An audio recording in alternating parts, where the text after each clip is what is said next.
Oh, I actually have enough light, I guess so. Alright, maybe I should turn the flash on here. Let's see. Flash off button. 0.0 exposure value slider. Flash off button. On. Ah, there we go. Alright, guys, well, Super Blind Man with another video for you. We're here at the back of my speakers, my T-Refs, to show you a little something today. We're going to show you the difference between a couple of cables. Now, both of these cables happen to belong to Transparent Audio. And I've been impressed with Transparent. As you can see here, these are pretty big puppies here. It's in-wall rated wire, and I can just get this from my local company called Utah Audio. And they can, you can get this stuff like pre-terminated from Transparent and all that, with all the bells and whistles and funny, stupid hoot crap attached to it, which I don't necessarily believe in.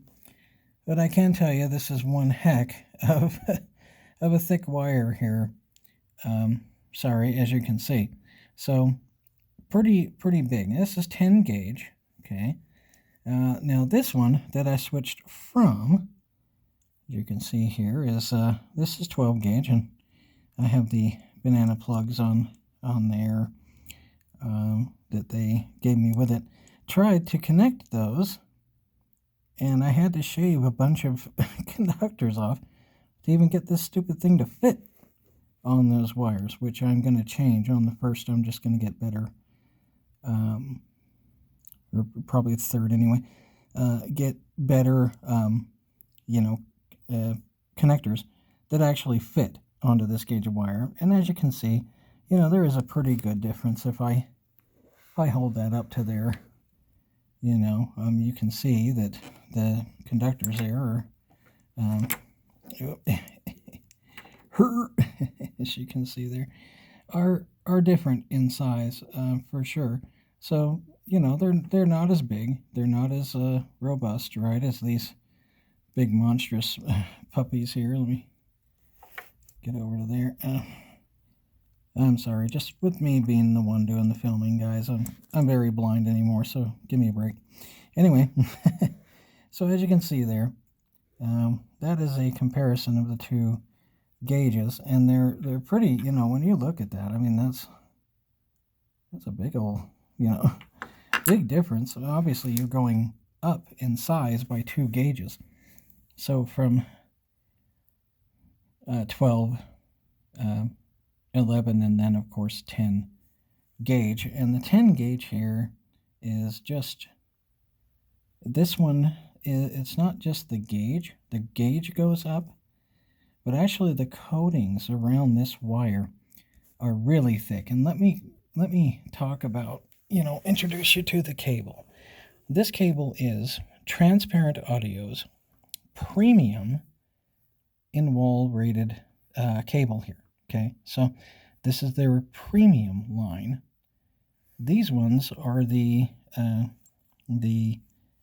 performance cables, and still good, great, great cables. Don't get me wrong. But you jump up to this, you're not just getting bigger, cable, thicker cable with, of course, obviously more conductors, but you're getting far bigger coatings. The jacketing up around this is, you look at that difference in that jacketing. I mean, look at that sucker, man. That thing is just thicker than hell, man. Big old thick freaking, that's a good inch and something wide. This one, maybe, if you're lucky, is an inch. Not even that, maybe 3/4 inch. So you're going up huge in terms of the actual coating on the conductors. And with these other cables, I was noticing it seemed as if when things got really busy, vocals were taking a back seat to other things. So all of a sudden it would seem like, vocals were a little more dim. They were not standing out as much. And I thought, well, that can't be the wiring. Could it? Couldn't be the wiring. It's got to be the Marantz, or it's got to be the speaker, or you know what I mean. Something's got to give. I don't know what exactly the deal is, but something there clearly, surely, is not working correctly to give me the vocals, to give me that critical mid-range, or at least to let it stand out when the shit hits the fan, when the stuff gets really busy. And well, forgive the little zip tie there. This is not normal to the cable. I do that so that I can recognize positive from negative when I'm back here, because obviously I can't see, so at least not all that well. So yeah, that's the beauty and the wonder of this is I switched over to these cables and instantly, hello, there's my mid-range, my vocals, my lovely voices, and everything that I love about audio. I love strong vocals, and I love to be able to hear events that sound a little more lively, as if I'm there. And don't get me wrong, when I got this system, these speakers are phenomenal, but still, fully, in the sense of when they were demoed for me, I've never gotten to that point of fidelity with them yet. So that might seem a little weird, but I haven't yet. Mostly because, that was on a really expensive NAD 2-channel amplifier, and, so the T-Refs still, I'm not bitching, because they do great.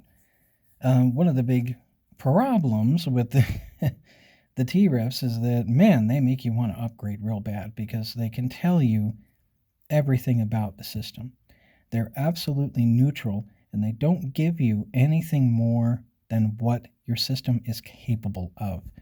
And I can tell you that can be a blessing and a real big curse at the same time if you don't have the best of receivers. It will tell you that. Now, I'm not saying the Marantz SR8012 is a POS, because it isn't. It's far better than anything I've owned in the past.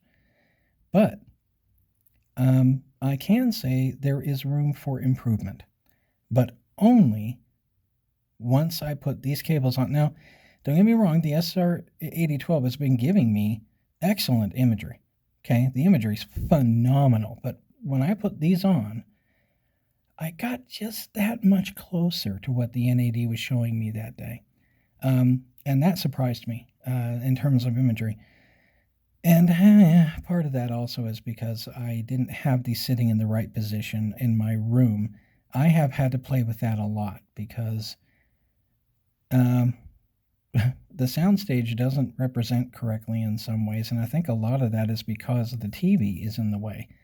An 82 inches worth of LCD is a pretty big reflective surface, and that's been a problem. But putting that aside, once you find the right speaker placement, usually your soundstage is perfect. So I had to fiddle with that recently, and I did, and I figured some things out. So, hey, it's a live and learn process. It's what we do. It's part of what we love to do, right? Torture ourselves, making sure that everything is correct. So, yeah. But, voices really stood out. That section of mid-range, things like violins, things like certain kinds of guitars, mandolins, and, things like that, stand out far better in terms of their legibility within the mire of a soundtrack. Really popped, really stood out.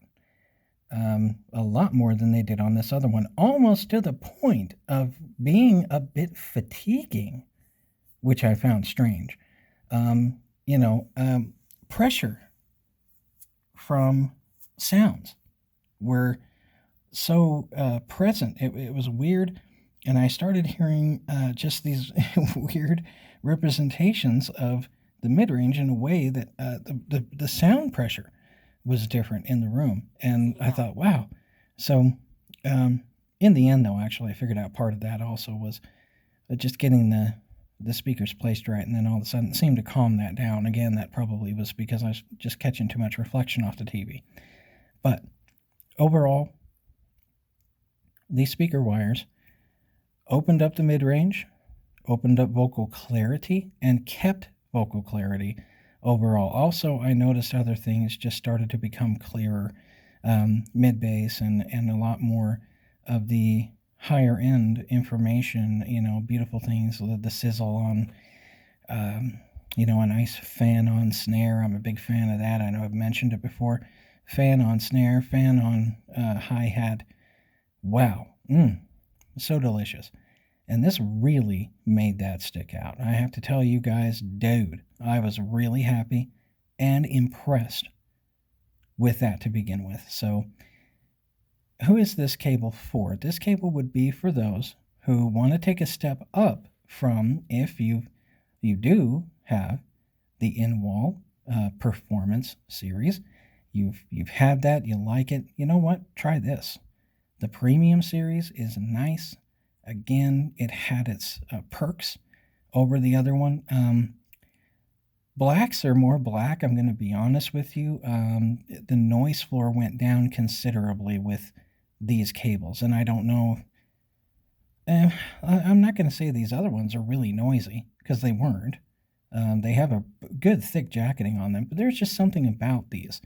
That heavy, heavy, heavy coating really prevents these from becoming an antenna. And you can tell. It really stuck out to me that the noise floor went down at least just a bit and really allowed everything in the recording to just stand out. So my recommendation is give them a try. I'm going to go get some new banana plugs. As you can see, I'm just raw connecting them into here for now.